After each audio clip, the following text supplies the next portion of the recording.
সুপ্রিয় দর্শকবৃন্দ, আসসালামু আলাইকুম। আশা করি সবাই ভালো আছেন।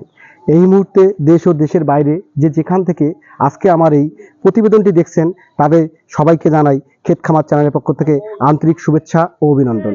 দেখতেই পাচ্ছেন যে আমার বাম পাশে একটি অনেক বড় খামার রয়েছে। তো আমরা জানতে পেরেছি যে এই খামারটি রাজা ভাই করে। এটা রংপুর শহরের 32 নম্বর ওয়ার্ডের তালুকতামপাট গ্রাম। তো এই তালুকতামপাট গ্রামের যে রাজা ভাই, ইনি আগে প্রবাসে ছিলেন। প্রবাস থেকে আসার পর ইনি এই গাভী পালন শুরু করছেন। তো গাভীগুলো কিভাবে পালন করেন এবং গাভী পালনের পাশাপাশি তিনি আর কি ব্যবসা করেন সে বিষয়ে আমরা জানবো এবং আপনাদেরকেও বিস্তারিত জানানোর চেষ্টা করব। সেই পর্যন্ত আমাদের এই পুরো প্রতিবেদনটি দেখতে থাকুন এবং আমাদের ক্ষেত খামার চ্যানেলটি সাবস্ক্রাইব করুন ও পাশে থাকা বেল বাটনটি অন করে দিন। আর এই পুরো প্রতিবেদন জুড়ে আমি প্রদীপ রয়েছি আপনাদের সাথে। চলুন আমরা রাজা ভাইয়ের সাথে কথা বলবো, আসুন আমার সাথে।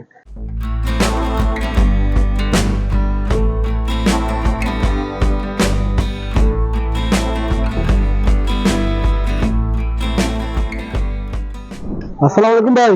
ওয়ালাইকুম আসসালাম। ভাইজান ভালো আছেন? আলহামদুলিল্লাহ। ভাই আপনার পরিচয়টা? আমার নাম মোহাম্মদ মাহফুজুর রহমান রাজা।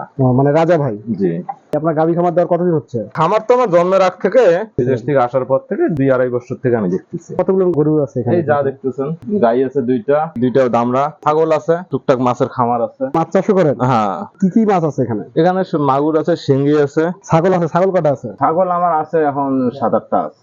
কোন জাতের ছাগল আছে এখানে? এলে রাম ছাগলের বাচ্চা আছে 3টা, হ্যাঁ। আর দেশি খাসি আছে। আপনার এখানে কোন জাতের গাভী আছে? এটা ফ্রিজিয়ান, অরিজিনাল ফ্রিজিয়ান। এগুলো এটা বয়স কতদিন? 12-13 মাস হবে। সেটা কি আপনার খামারেরই? হ্যাঁ, এটা আমার খামার। এটা আমার খামারের। এটা আপনার খামার? এটার বয়স কতদিন হবে? এটা এখনো দুধ খাচ্ছে, 5 থেকে 5.5 মাসে পড়ছে। 5 থেকে 5.5 মাস। এটা ওই যে ওইটার, এটাও আমার বাড়ি সাইবাল।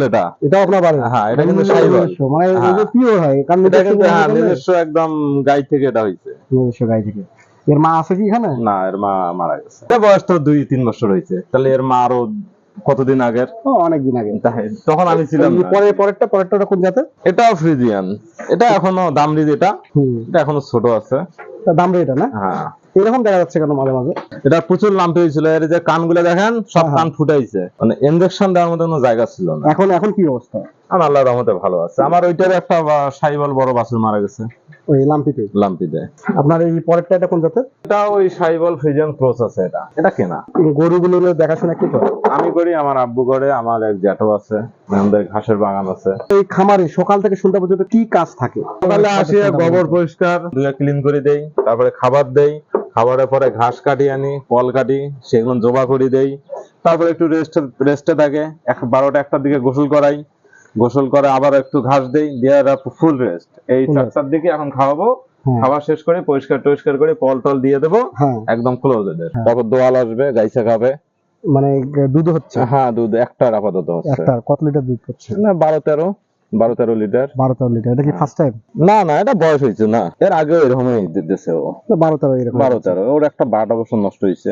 কি খাবার দিচ্ছে আপনি? ভুসি, ফিড, কাটা ফল। ভুসি প্রতিদিন কত কেজি করে যাচ্ছে? একটা করে গরুকে 1 থেকে 1.5 কেজি, যেটা দোয়া হচ্ছে ও প্রায় 2.5-3 কেজি। 2.5-3 কেজি? হ্যাঁ, যেটাকে দোয়ানো হচ্ছে আর কি। ঘাস তো খাওয়াই, ওটা তো কন্টিনিউ। ঘাস তো এটা সবসময় থাকবে। মানে এটা কি আপনার জমিতে চাষ করা? হ্যাঁ, আমার জমির ঘাস। কত শতক জমির উপর আপনার জমি চাষ করছেন? করতে হবে ওটা 3 পোয়া। 20 শতকের? 20-25 শতকের মতো হবে। চাষ করছেন? হ্যাঁ। ওটা দিয়ে মোটামুটি খাবার আর কি হচ্ছে আর কি? হ্যাঁ, ঘাসটা পূরণ হয়, চাহিদাটা পূরণ হয়। আপনার এখানে প্রতিদিন খাবার পিছনে কত টাকা খরচ হচ্ছে? পার গরুতে নিম্ন 200। তো মাসে আপনার কত টাকা খরচ হচ্ছে তাহলে? 30-35 হিসাব করলে 30-35 হাজার। আমাদের তো খাটনিটা আছে, আমাদের শ্রম, এটা ফ্রি। লাভের দিকে নাই, মানে মোটামুটি সমানে আছে? হ্যাঁ, লাভ কই, এটা তো আমরা বহু বছর থেকেই দেই ব্যবসায়। গরু আমাদের বাড়িতে বহু বছর থেকে। এখন তো দেশের বাইরে থেকে আসার পর কি শুরু করছে? পুকুরটা দেখতেছি। হ্যাঁ, এটা আমাদের। এখানে মাছ ছাড়াইছে, মাগুর মাছ প্রায় 3500, পাশাপাশি শিঙ্গি মাছ আছে। মাগুর শিঙ্গি একসঙ্গে চাষ করা যায়? হ্যাঁ, যায়। শিঙ্গিটা সব মাছের সঙ্গে যায়। যেমন আপনি প্রবাস থেকে আসছেন, এমন অনেক প্রবাসী ভাই আছে, তারপর যুবক ভাইরা আছে, কাজ করতেছে না, বসে আছে, বা কি করবে ভেবে পাচ্ছে না। প্রবাসী ভাইরা টাকা ইনকাম করতেছে, মনে করেন যে কোথায় কাজে লাগাবে সেটাও মানে চিন্তা করে পাচ্ছে না। তাদের উদ্দেশ্যে আপনার কি বলার আছে? এই ফার্মে তারা আসতে পারবে, তবে প্রথম কথা হচ্ছে কাজ নিজেকে বুঝি করতে হবে। অন্যের উপর ডিপেন্ড করে এ কাজ হবে না, লোক রাখিয়া এটা সম্ভব না। আমি নিজের আমার খামার, আমি নিজেরাই আমরা খাটতেছি, আমরা আব্বু সহ বাপ বেটা সহ খাটতেছি, তাতে দেখা যাচ্ছে কিছুটা হলেও আমরা বুঝি। অন্য লোকের দ্বারা যখন কাজ করাবো তখন সেভাবে হবে না। ভবিষ্যৎ পরিকল্পনা কি আছে? ইচ্ছা আছে একটু বড় করব, তবে আমি জাতের গাই যদি সেরকম আমার কপালে ভালোটা করি যদি লাগে, তাহলে আমি সেই গরুগুলো করে আটকাবো, তারপরে দেখা যাবে। এটা যেহেতু আমার বাড়ির, আমার তো আর ওরকম চাপ নেই, আমি একটার উপর নির্ভর করেও আমি নেই, এই জন্য আমি আস্তে আস্তে আগানোর চেষ্টা করতেছি। এর আগেও দেখলাম, যেটা তো বললাম না যে এটা প্রফিট নেই কোনো, শুধুই আমরা যে খাটতেছি একসঙ্গে একটা অ্যামাউন্ট থাকতেছে দাঁড়ে, এই আর কি। তো রাজা ভাই, আজকে এ পর্যন্ত। আপনার ভালো থাকেন, আপনার খামারের ভবিষ্যৎ পরিকল্পনা ভালো হোক। আজকে বিদায় নিচ্ছি। ভালো থাকবেন, সুস্থ থাকবেন, এই কামনায় বিদায় নিচ্ছি। আসসালামু আলাইকুম। তো দর্শক, এতক্ষণ আমি 32 নম্বর ওয়ার্ডের তালুক তামপাট গ্রামে অবস্থান করতেছিলাম রাজা ভাইয়ের খামারে। উনি বিবিএ কমপ্লিট করার পরে, যখন লেখাপড়া শেষ করার পরে উনি যখন কোনো চাকরি পাচ্ছিলেন না, তখন তিনি বিদেশের পথে পাড়ি জমান। সেখান থেকে প্রায় 2.5-3 বছর বিদেশ করে আসার পরে উনি কি করবে ভেবে পাচ্ছিলেন না।